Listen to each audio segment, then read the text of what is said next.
Peter is head of strategic partnerships at Five North. He's a veteran of global financial markets with 2 decades in fixed income futures and derivatives trading. A recognized expert in blockchain compliance and regulatory technology, he's a trusted advisor to fintechs and the EU Parliament. His work bridges traditional finance and emerging digital asset regulation, helping institutions navigate innovation responsibly. Hi, everybody. Glad to be here. Thanks for the invitation to demo our wallet. We have called a Loop wallet, and I work at Five North, which is also a super validator on the business side.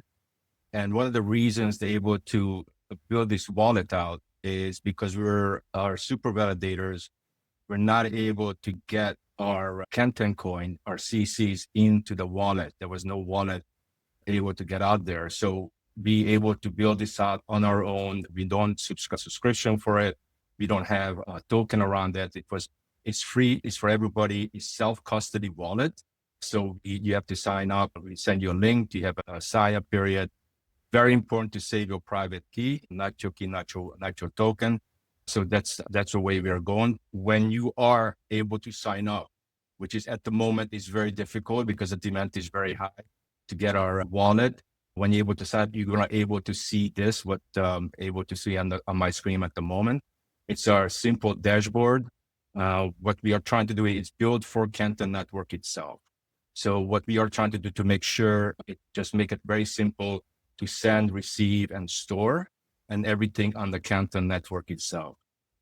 You're trying to integrate as many people and other projects like Temple, like everybody else who's in there. We have stablecoin on already integrated again from SBS because they're the only stablecoins on there with other ones coming on the way. When you log up, you're going to see your ID up here, the party ID.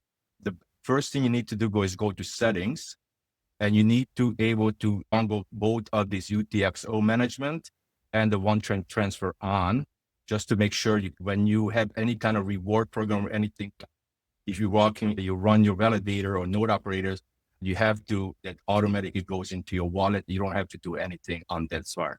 I asked Nick to put the UTXO definitions in there. If somebody doesn't know that, it has to go with Bitcoin and the rest of it. It's no free lunch. That needs to be on. What we are doing sometimes, us or other project run rewards, where you can able to see how many invitations sent out.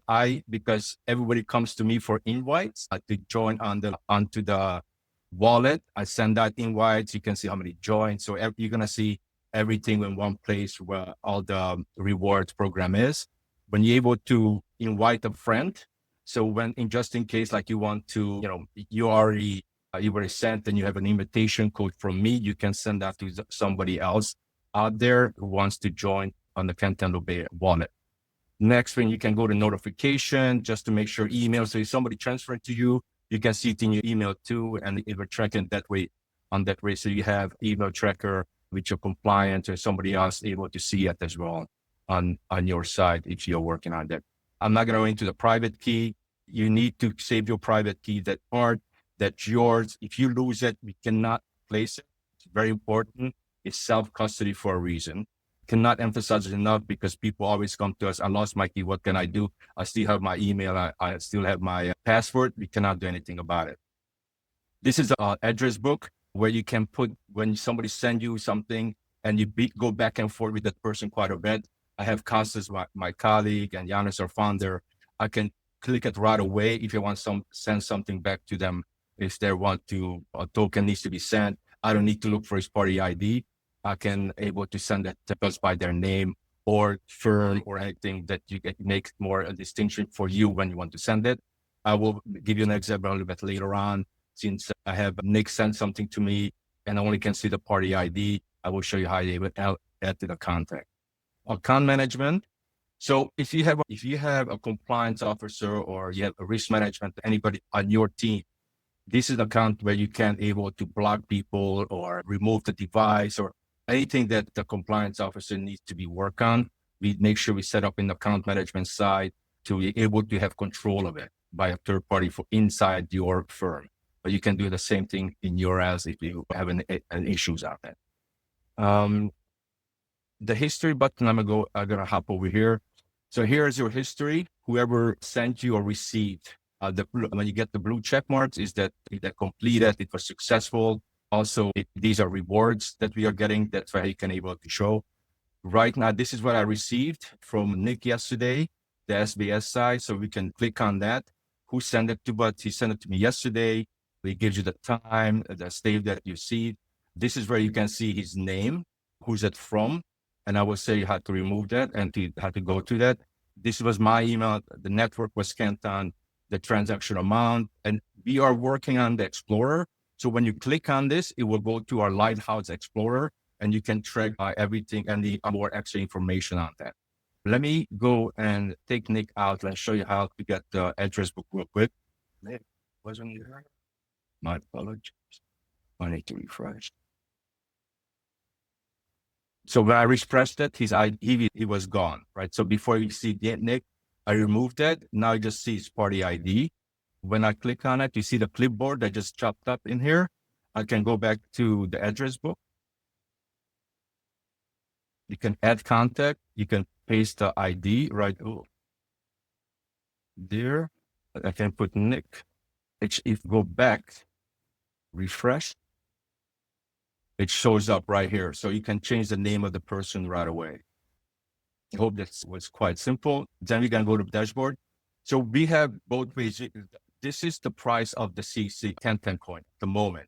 There's two prices. You have the OTC prices, whereas when the speculation goes on or the CX, this prices that we show in our wallet is the one that's coming from the super validators. And that usually shows how much activity on the Canton network itself. And that's how the super validator picks there's 13 super validators and able to pick out the middle price on it. So you can cover the wallet overview, so maybe nobody sees it, but also you can send it up. So because we are still in beta, this is show how much transaction, but we have no gas fee on Canton anymore, but we do have global synchronization fee, which we will put into the UI later on. So this is all the Canton's coins I have on there. I'm going to show you a quick example. So how you put the party book in there. You can do Nick from Blair and here at the expiration date. So if you send out and people did not pick it up, you have this many days. You can pick out how many days you can have it away from you, 3 hours, 1 day, 1 week before the person can accept it from the other side in their wallet. If it doesn't, then it will just stays in it comes back in your wallet and the coin did not go there. You can make a note on a test. Then you go there and then you can pick which token you want to use in there. So I'm going to say this one. I'm going to send 6, right? You got form here to party ID, to test. You got to confirm there. So I successfully sent it away. And if Nick sees it in his wallet, is that you can show that it's pending on the end here, if he's going to pick it up or not. So you can see it on the front end. You can cancel it if you don't want to do it, or you wait for Nick to pick it up. If you don't like, I made a mistake, I don't want him to have it, I can just cancel it. You can confirm, transfer canceled. It will be canceled. Maybe I did it too. And it's going to show up there that when it's canceled on there. Yep. So you can see it's back in your wallet. One in the history as well too. It's here canceled. You get the X on there. It shows. And then from this one on the history side, you can always go back and filter the start date, end date, all assets, was a Canton stable, all the different variations you can do it. And you can do it all similar thing in a sort. You can go from the newest and oldest. Try to make it as simple, as quick and interactive as you can do it this way on the Canton network. So I hope this was, I know it was a little bit quick to go over it, where people can interact with the Canton network in a straight way.